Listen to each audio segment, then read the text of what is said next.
Lorenzo Ramírez, muy buenos días. ¿Qué tal? Muy buenos días, José Antonio. Dicen que es la reunión de la Conferencia de Seguridad de Múnich más clave para reorganizar el tablero geopolítico. ¿Es así? Bueno, la semana pasada, cuando hablábamos un poco de esto, yo te citaba también la del año 2007, que es cuando Putin de alguna manera pues rompe la baraja y plantea que toda esa idea, ¿no?, de poder caminar juntos dentro de una OTAN en la cual, si no estuviera Rusia, pero por lo menos pues tuviera un papel de cierta colaboración, se rompe absolutamente. Luego, posteriormente, daría lugar a todo lo que tuvo que ver con ese golpe del Maidán, la toma de Crimea y básicamente pues esos polvos que nos han llevado a los dos actuales. Yo creo que sí, yo creo que es una conferencia que va a ser recordada durante mucho tiempo. Fíjate que en muy pocos días se han producido unos vuelcos tremendos. Por un lado, estabas planteando la idea de que Ursula von der Leyen está con el enviado Kellogg, básicamente recibiendo instrucciones, es decir, ahí no hay ninguna negociación de ningún tipo, es decir, el enviado le está trasladando a una Europa cuyos líderes están muy asustados. Ya se asustaron cuando participó Vance en la conferencia sobre inteligencia artificial y después de él dar su discurso se marchó, lo cual dejó a los líderes europeos un poco descolocados, pero ahora mismo lo que hay es miedo.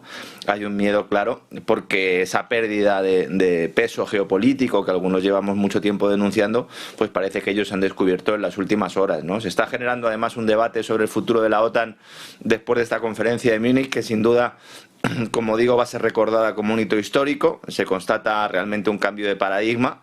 Se constata, no es que lo anuncien, es que se constata un cambio de paradigma del que algunos pues llevamos mucho tiempo hablando y nos decían que éramos unos conspiranoicos, ¿no? Bueno, pues ahora se ve una realidad, pero no se puede olvidar que ha sido el gobierno de Estados Unidos, a través de su vicepresidente, el que ha aplicado lo que algunos denominan un electroshock, un concepto que también está triunfando en los últimos días, a una Europa moribunda, a la que se le ha puesto enfrente, como si fuera un espejo, pues de los pecados que le han llevado a la irrelevancia internacional, a la crisis económica recurrente, a la destrucción de los pilares sociales, a una casta política que de tanto lamerle las botas precisamente a las élites de la esfera anglo se les ha puesto la lengua de trapo y ahora pues no son capaces de articular palabra cuando se dan cuenta de que su amigo americano, al menos con la nueva administración Trump, no solo les retira el respaldo político e ideológico, sino que encima le va a obligar a pagar la fiesta ucraniana, los platos rotos, una fiesta que se celebra pues sobre los cadáveres de los soldados llevados a la muerte por unos políticos que, no olvidemos, siempre han puesto sus ansias de poder por encima de las necesidades de sus gobernados, ¿no? Vance deja muy claro durante su intervención que esto es un foro de seguridad, no podemos olvidarlo, que lo que le preocupaba no era la amenaza exterior, sino la interior, otro concepto que aquí hemos argumentado en muchas ocasiones que es el verdadero problema que tiene Europa. Europa es responsable de sus errores al haberse entregado a los brazos de la agenda climática, de la destrucción de esos valores sociales, al fomento de la ideología de género, a la reducción de los derechos y libertades, a la manipulación electoral, sobre todo en los últimos tiempos, la propaganda masiva, inmigración descontrolada, cuestión que también se había mantenido en un margen del debate y que ahora pues todo el mundo, quien más, quien menos, puede sostener que realmente hay un problema derivado de esto. En definitiva, son los pilares de una agenda globalista que es verdad que en los últimos años ha ido más de la mano atlantista y que hasta ahora, y con el paréntesis del primer mandato de Trump, aunque con matices también, pues había sido impulsada sobre todo desde Londres y Washington, algo que Vance elude mencionar. Es decir, aquí el problema del discurso de Vance fundamental es, oiga, señor Vance, ¿quién ha participado o quién ha tapado o quién se ha beneficiado de la destrucción de los gasoductos Nord Stream? ¿Qué país fundamentalmente se ha beneficiado de que Europa se haya enterrado en vida? ¿Qué país está forzando a Europa a romper lazos con China, socio comercial, para beneficiar a unas empresas anglosajonas? Bueno, pues evidentemente Estados Unidos, ¿no? Claro, Vance puede decir, eso fue la administración anterior. Bueno, pero sin ninguna duda, él al final es representante de Estados Unidos, ¿no? El discurso este hace que se esté hablando en los círculos europeos de una profunda transformación geopolítica derivada de una fractura entre Europa y Estados Unidos, hasta el punto de que algunos hablan de un nuevo orden mundial, pero no para referirse al auge de China y a la configuración de ese orden multipolar, sino a un orden mundial en el que Europa sea obligada a sacarse las castañas del fuego. Eso sí, sin dejar de estar secuestrada por los think tanks, las fundaciones, los halcones, que en realidad pues son quienes toman las decisiones, o al menos son quienes las han tomado hasta ahora en los despachos de mando occidentales. Yo considero que esta fractura entre Europa y Estados Unidos también es una idea trampa, para indicar que como Trump aparta a los europeos de las decisiones de la OTAN, aunque en realidad estaban fuera de la toma de decisiones, pues entonces hace falta aumentar el gasto militar en la Unión Europea, que era el titular de esta mañana prácticamente en todos los grandes medios. Bueno, las compañías de la industria militar han experimentado un incremento de la cotización en bolsa espectacular en las últimas horas. ¿Esto qué implica? Pues que el dinero de los contribuyentes europeos presentes y futuros, impuestos y deuda, van a ir a parar a estas empresas de armamento, pero no a las europeas. Van a ir a parar a las empresas de armamento norteamericanas. Las europeas se llevarán algo, La alemana Rheinmetall, participada por los fondos de inversión de Estados Unidos, se llevará algo, y los fondos de inversión de Estados Unidos también, pero ¿quién fabrica las armas? Las empresas norteamericanas, con lo cual incrementar el gasto militar al final beneficia a ese complejo militar industrial de Estados Unidos. No hay fractura posible. Esto es lo que le promete Trump al complejo militar. Dice, bueno, vamos a parar la guerra, pero tú no te preocupes porque vas a tener una demanda continua por parte de unos países europeos y además lo van a pagar ellos, ¿no? Cuidado, porque aquí no estamos hablando solo de una mayor dependencia en lo económico, sino también a través de la tecnología ligada a este armamento, satélites incluidos. Y esto también es evidente. Si nos paramos a pensarlo y vimos un poco de estos fuegos de artificio, es difícil porque estamos metidos en un periodo en el que el mundo está cambiando muy rápido. En realidad la relación entre la Unión Europea y la OTAN no cambia tanto, sino que evoluciona. Quizás es más pragmática, pero evoluciona en su tendencia natural, porque la OTAN nunca ha estado para proteger, al menos en las últimas décadas, sino para controlar. Es decir, desde que cae la Unión Soviética, la OTAN no es una organización defensiva, es una organización eminentemente ofensiva. Y como decía el británico Lord Ismay, el que fue el primer secretario general de la OTAN, la alianza se creó para mantener a los rusos fuera, a los americanos dentro y a los alemanes debajo. Y ahí estamos, seguimos exactamente igual. Una célebre frase que resume la naturaleza original de la OTAN, que no ha cambiado, aunque es verdad que ahora Keir Starmer, Reino Unido, podría coger ese timón y mantener esa OTAN europea en asociación con un Macron que parece que ahora se vuelve el capitán de los Estados Unidos de Europa, como también hemos avanzado aquí, ¿no? Y venimos contando desde hace meses, José Antonio. En esa reunión ayer en París, uno de los elementos fundamentales, porque aquí hay una clave alrededor del gasto en defensa y alrededor de la aportación a la OTAN, ¿no? Que es de dónde va a salir el dinero. Claro, que vamos a poner más dinero, dice, bueno, y que lo dicen como si hubiese, va a salir dinero, dice, no sale dinero, lo pone alguien, ¿no? Ayer veíamos cómo se iba adentrando cada vez más al fin de las reglas fiscales. Ojo, porque cada vez que hay una crisis o hay una situación, lo primero que hacemos es esto, ¿no? Ustedes gasten, ¿no? O la emisión de los eurobonos, que es lo que Alemania no quería y parece que también nos vamos acercando a ello. Y una parte del mercado se pregunta, oiga, ¿es la primera piedrecita para poner fin a la moneda única europea? ¿Puede ser el gran perjudicado o la gran perjudicada de todo esto? Bueno, más que una piedrecita ya viene una roca cayendo desde hace mucho tiempo, ¿no? Y además el que sienta las bases de eso es Mario Draghi cuando estaba en el Banco Central Europeo con el famoso Whatever It Takes, que yo creo que es uno de esos episodios muy parecido al New Deal, ¿verdad? En Estados Unidos, que tiene una muy buena prensa, lo que hizo Mario Draghi. Mario Draghi lo que hizo fue cavar la fosa por la que se pudo ir el euro, ¿no? Porque, claro, al final lo que haces es pues promover una serie de responsabilidades fiscales y una creación de liquidez que, como bien dices, una vez que ya quitas esa barrera, pues cada vez que hay una crisis se emplea, ¿no? Pasó en la pandemia con la gran reclusión, pasó posteriormente con la guerra de Ucrania, también con la agenda verde, esa Europa Next Gen también va un poco en esa línea, y ahora pues lo que hacemos es terminar de enterrar esas reglas fiscales, unas reglas fiscales que no olvidemos que se crean para intentar que el euro sea una divisa de reserva, por lo menos para que tenga un peso específico, y era el acuerdo, ¿no?, al que se llega con Alemania cuando se funda la Unión Europea, y dicen, bueno, vamos a crear una moneda común para que tú puedas vender tus productos dentro de Europa y que aquí pues todos tengamos unos tipos de interés bajos y se pueda fomentar cierto endeudamiento, que era un poco ese el plan, pero a cambio tenemos que tener unas reglas fiscales para que este euro pues no pierda poder adquisitivo y para que sea una divisa importante. Claro, en todo este contexto de fuegos de artificio, como digo, va Ursula von der Leyen y aprovecha y presenta lo que públicamente ya habíamos contado también aquí, que a partir de ahora ese gasto público en armamento se saca de las reglas fiscales. Esto en esencia supone enterrar todas las reglas fiscales. ¿Por qué? Porque se abre la puerta a lo que puede ser uno de los mayores robos institucionales de la historia. Y digo bien, estoy hablando de robo, no estoy hablando de inversión, porque además de enterrar de facto ese famoso pacto de estabilidad con el que se funda la eurozona de los países de la moneda única, reglas fiscales que se meten en la nevera, como bien hemos explicado antes, bueno, pues ahora lo que se hace es manipularlas Ya de alguna manera el año pasado se habían manipulado para que los gobiernos pudieran seguir gastando el dinero de las futuras generaciones, pero ahora ya al calzón quitado se nos dice, o se le dice a los ministerios de Hacienda, oigan, a partir de ahora ustedes tienen barra libre para el gasto, siempre que lo encuadren en el terreno militar. Claro, esto es muy amplio, porque todo gasto en una gran empresa tecnológica que tenga un componente militar puede ser susceptible de entrar en este cuadro.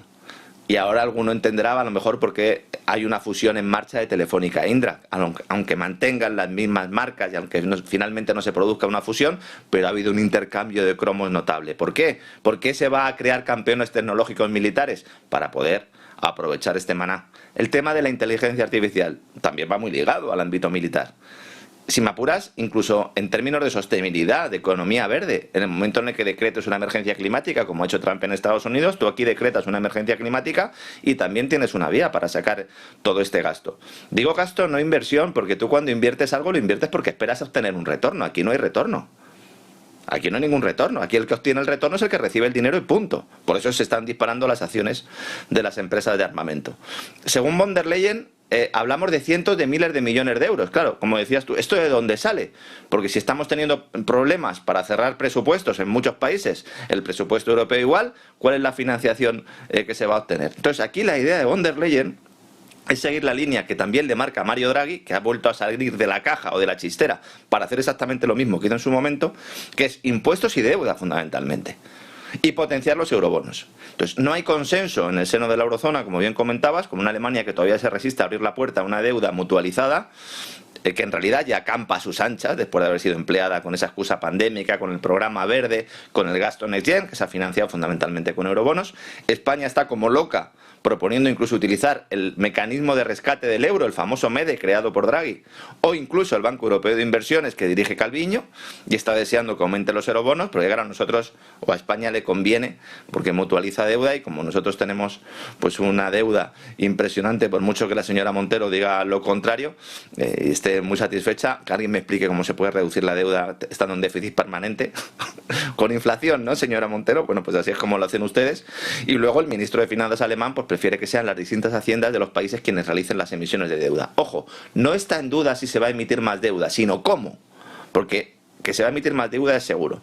Cuando Borrell decía hace unos meses, y algunos otros representantes, creo que Marrute lo llegó a comentar también en alguna ocasión, que iba a haber que reconsiderar los presupuestos, iba a haber que plantear que seguramente parte del gasto social se reduciría mientras el gasto militar aumentaría, es esto.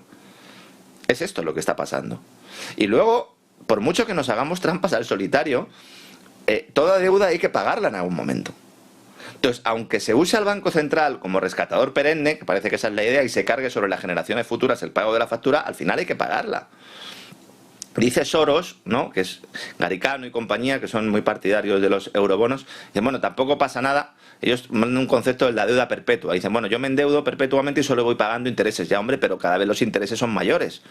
Y esto pone en riesgo el futuro del euro. Un futuro que, como digo, ya comenzó a enterrarse en la época de Draghi, que ejerció de bombero pirómano, permitiendo implantar una deudocracia en Europa a la que ahora se pretende dar un nuevo impulso. Y este aspecto de asalto económico y fiscal al ahorro de los hogares, porque al final es eso, es un asalto al ahorro, eso es la emisión de deuda pública, se complementa, y esto también es muy importante, con una foto de la cumbre de ayer, con un ataque a los procesos de decisión europeos en el marco institucional, porque la cumbre celebrada en el día de ayer, capitaneada por Macron, es un golpe al sistema de gobernanza europea. Es completamente irregular, porque secuestra la toma de decisiones en un puñado de países con el sueño húmedo de acabar con la necesidad de que se tomen estas decisiones de forma unánime, que es algo que también persigue von der Leyen desde hace tiempo, porque dificulta pasar por encima de las soberanías nacionales de países que advierten sobre esta deriva antidemocrática en una Unión Europea que, con la excusa de salvarse del antaño amigo americano, pues está metiendo en una ratonera de la cual va a ser muy difícil salir.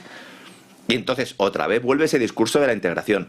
El discurso de la integración es un discurso falaz. No se trata de que nos integremos todos para ser más fuertes, se trata de que 4, 5 o 6 países secuestren a las soberanías nacionales del resto y finalmente puedan tener un gobierno vertical de carácter supranacional y de corte globalista. Y que se base en un saqueo masivo de recursos ciudadanos y de las empresas que no reciban el maná. Porque aquí tenemos dos tipos de empresas: las que reciben el maná, las que son verdes, resilientes, inclusivas y ahora también militares, y las que no lo sean. Entonces, esto no es ganar independencia, sino depender de aquellos gobernantes que nos han traído a esta situación por poner por delante intereses muy distintos a los de sus teóricamente representados ciudadanos, ¿no? Como decía Vance, lo que nos debería preocupar es el enemigo interno antes de preocuparnos por el externo, porque siempre se utiliza un enemigo externo para derivas antidemocráticas. Y ojo, que nos estamos jugando el futuro de la Unión Europea, José Antonio. A partir de aquí hay otro punto fundamental, que es quién va a pagar la fiesta posterior a. Es decir, Estados Unidos ya ha pedido la mitad de las tierras raras. No sé qué opinas al respecto de cómo se puede hacer un reparto donde gran parte de las tierras raras, o una parte muy importante de las tierras raras, está en la zona no controlada por Estados Unidos, iba a decir, por Ucrania, sino que está ya controlada por Rusia. ¿Y cuál es el coste que pueda tener para Europa una adhesión express de Ucrania en la Unión Europea? Son dos temas que van muy ligados. Ya publicaba el diario de Telegraph un análisis precisamente sobre esto que comentabas de las tierras raras y acabo de publicarlo en redes sociales. Tengo aquí un mapa al lado en ese artículo donde se expone muy bien dónde están esas tierras raras, fundamentalmente en la zona controlada por Rusia. Es verdad que ahí en la parte del oeste hay algún yacimiento menor y luego bueno, pues hay otra serie de recursos, sobre todo grafito y algunos recursos más, uranio, manganeso, que sí que estarían en la parte del oeste de Ucrania. Veremos también lo que pasa finalmente con ese reparto, que en principio pues Zelensky ofreció las tierras raras y ahora dice que no, porque no le sientan en la mesa de los mayores, no le sientan en la mesa de la negociación que está teniendo lugar en Arabia Saudí. A cambio se le ofrece una adhesión expresa a la Unión Europea, lo cual también es profundamente irregular y es muy peligroso. ¿Por qué? La comisaria de ampliación, que se llama Marta Cox, dijo ya el sábado que se estaba trabajando a toda máquina, dijo ella, con su equipo, ese proceso de adhesión de Ucrania. Posteriormente hemos sabido que tanto von der Leyen como el presidente del Consejo Europeo, Antonio Costa, le han prometido a Zelensky hacer todo lo posible por conseguir esta entrada express, de forma que el ucraniano pues, pueda apuntarse a algún tipo de tanto ante su población tras haber fracasado en su intención de entrar en la OTAN, por mucho que el premier británico siga insistiendo en que Ucrania puede entrar en la OTAN. Un Keir Starmer, que por cierto quiere ser también el portavoz europeo en la reunión que va a mantener con Trump. Es decir, que el primer ministro británico sea el portavoz de la Unión Europea me parece ya de aurora boreal, ¿no? Entonces la cuestión de la adhesión express es muy importante porque va a provocar otro terremoto también en el techo presupuesto de la Unión Europea. Ese que ahora queremos modificar para destinar más dinero a defensa y menos a servicios sociales. Hay un informe del que tú has hablado también hace ya unos meses, del think tank Bruegel, donde hacen un cálculo sobre la incorporación de Kiev al club. Dicen, bueno, si mantuviera los territorios del este, pues tendría una serie de impacto y si no los mantuviera tendría otro. Pero en todo caso, en ambos casos, estaríamos hablando de más de 100.000 millones de euros que habría que coger del presupuesto que se está ahora dando a otros países y que tendrían que ir a Ucrania. A los que habría que sumar, que esto nos está hablando, los costes derivados de la reconstrucción, que se están cifrando en unos 450.000 millones de euros en la próxima década. Esto también va a salir del presupuesto europeo. Dice, oiga, ¿y esto quién lo va a gestionar? Pues la gestora norteamericana BlackRock y el banco JP Morgan. ¿Pero quién lo va a pagar? ¿Europa y lo va a gestionar Wall Street? Pues efectivamente, ese es el plan. Entonces, dentro de este impacto, el de la ampliación, los más afectados son los agricultores europeos, porque van a perder ayudas de la política agrícola común. La política agrícola común es más o menos responsable de 1/3 del presupuesto. Entonces, en un momento en el que los agricultores europeos están sufriendo más que nunca precisamente por las decisiones de los burócratas de Bruselas, que usando ese guión de la Agenda 2030, del mal llamado Pacto Verde, pues están acabando con las explotaciones tradicionales, lo que junto con el aumento de los costes energéticos derivados en buena medida de esas sanciones a Rusia y las trabas legales también, pues están hundiendo al campo europeo, sobre todo al español. Además, se siguen potenciando y ayudando a terceros países que realizan competencia desleal. Marruecos destaca evidentemente, está aprovechando para ganar cuota de mercado, respaldado además por las decisiones del propio Parlamento Europeo, en cuyos escaños se sientan tipos que pueden haber incluso cobrado mordidas para favorecer al régimen de Mohamed VI en una investigación que duerme el sueño de los justos y de la que poco o nadie habla. Ese famoso Morocco Gate, se hablaba mucho del Qatar Gate, también hay un Morocco Gate, que unta desde hace años a políticos y periodistas desde hace años, insisto, ministros incluidos. Volviendo al tema de la adhesión express, el think tank alemán que elaboró el informe, Bruegel, recomienda que, bueno, como va a haber un impacto tan notable, vamos a hacer un proceso de ampliación gradual que permita a Ucrania disfrutar progresivamente de las ventajas de entrar en la Unión Europea sin provocar una pérdida masiva de recursos para el resto de países de la noche a la mañana. Claro, esto es lo contrario de una adhesión express. ¿Por qué recomienda esto Bruegel? Porque así esto permitiría al nuevo gobierno de Kiev, el que salga de las urnas el próximo otoño, porque esa es otra, que está negociando Zelensky. Zelensky no va a ser el próximo presidente de Ucrania. Entonces, el próximo presidente tendrá que realizar las reformas necesarias porque, aunque la comisaria de ampliación no lo diga, Ucrania no cumple ninguna de las normas básicas para entrar en la Unión Europea. De hecho, en el año 2021 hay un informe de la propia Comisión que dejaba claro que el país era un nido de corrupción y no recomendaba entregar ni un euro de ayudas. Claro, todo esto se metió en un cajón cuando Rusia entró en el Donbass y se llevó a Zelensky a los altares para justificar el envío masivo de armas y de dinero.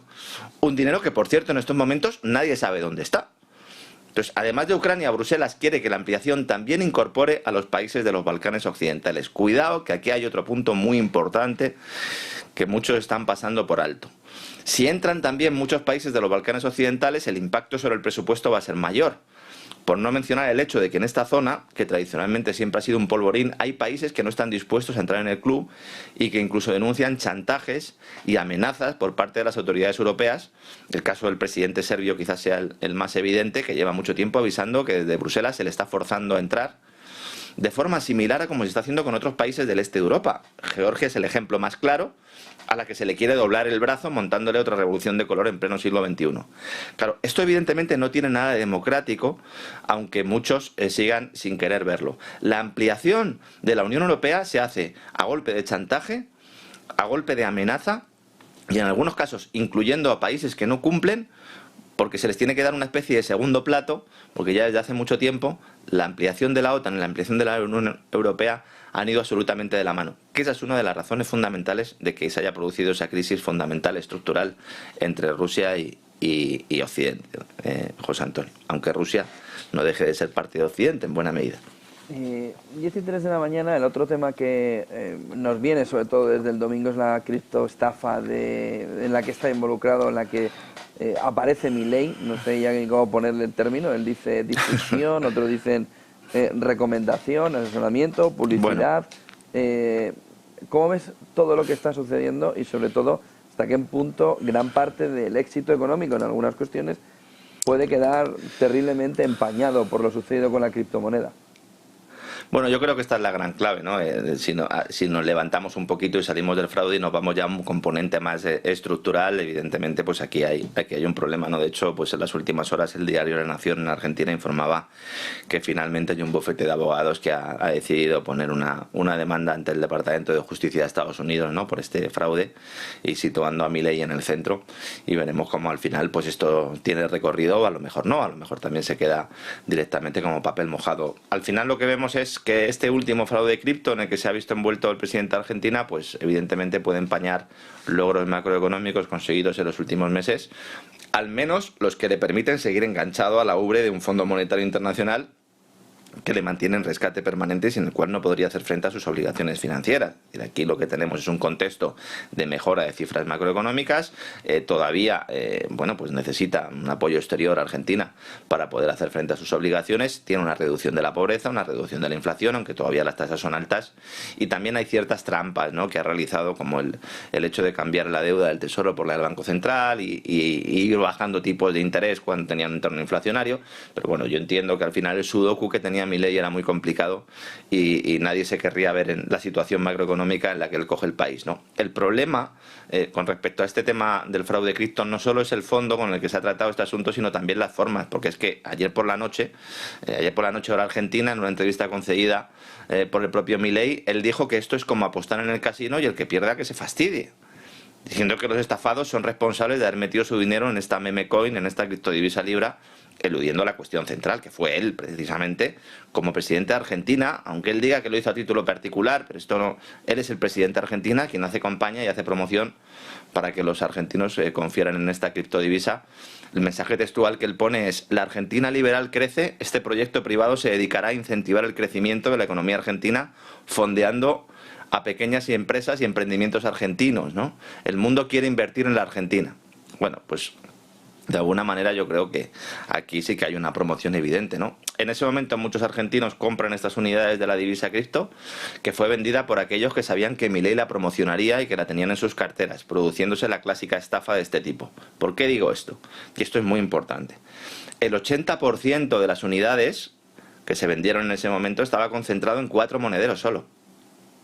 decir, aquí hay 4 monederos que hicieron el agosto, en este caso lo hicieron en pleno mes de febrero y se forraron a costa de los incautos, unos incautos que fueron llevados al casino por su presidente, pues si queremos emplear las propias palabras de Milei, que no es la primera vez que se ve envuelto en un escándalo de este tipo. Es decir, él ya tiene experiencia, hay jardines donde no puedes entrar.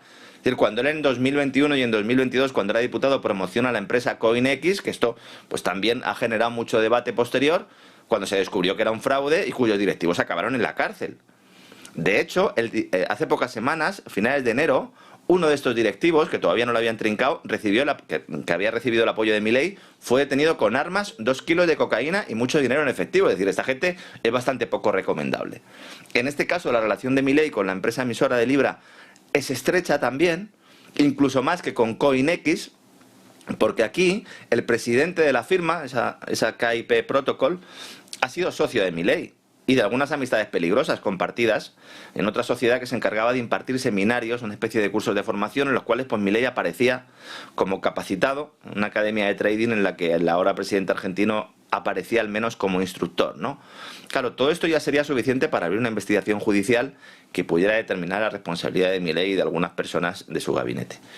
Y luego tampoco podemos obviar que en el año 2019, antes de que Milei se pusiera a recomendar estas inversiones cripto, él mismo publica en sus redes sociales también un mensaje en el que admitía ser un absoluto ignorante, esas fueron las palabras que empleó él, sobre estas nuevas finanzas, diciendo que además esto era territorio creado para estafar a las personas con poco conocimiento de economía y que por eso él no quería saber nada de criptodivisas. Un mensaje que muestra hasta qué punto pues todo lo que está haciendo ya como presidente está rodeado de sombras y completamente fuera de lugar. Él mismo está preocupado. Él mismo la noche de autos se pone en contacto con un equipo de abogados para determinar hasta qué punto podría haber cometido un delito. Es decir, él es consciente de ello. Y aunque no fuera así, aunque se tratara de un simple error por desconocimiento, porque se calentó, por el tipo de personalidad que tiene él también, ¿no? Que considera que es una especie de salvador y considera también el mundo cripto como un terreno de salvación. Yo creo que es un error. Es decir, hay que separar criptodivisas de Bitcoin. Bitcoin es una cosa, las criptodivisas son otra, completamente distinta, aunque haya gente que quiera meterlo en el mismo saco. Y aunque eso fuera así, pues la cosa sigue siendo grave, porque aunque a veces parezca olvidarse de ello, es que es el presidente de Argentina, es que es el representante político institucional. Y por lo tanto no puedes ir por ahí recomendando los negocios de nadie, especialmente si son los negocios de tus amiguetes que van a pegar el pelotazo y si pueden ser constitutivos de delito de estafa.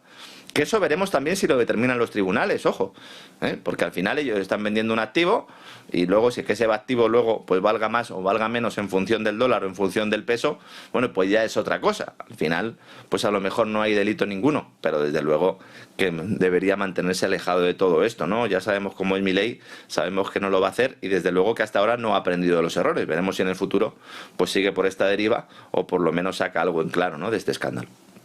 Pues muchísimas gracias por toda esta fotografía, Lorenzo Ramírez. Buen día, buen negocio. Igualmente, un abrazo, José. Un fuerte abrazo.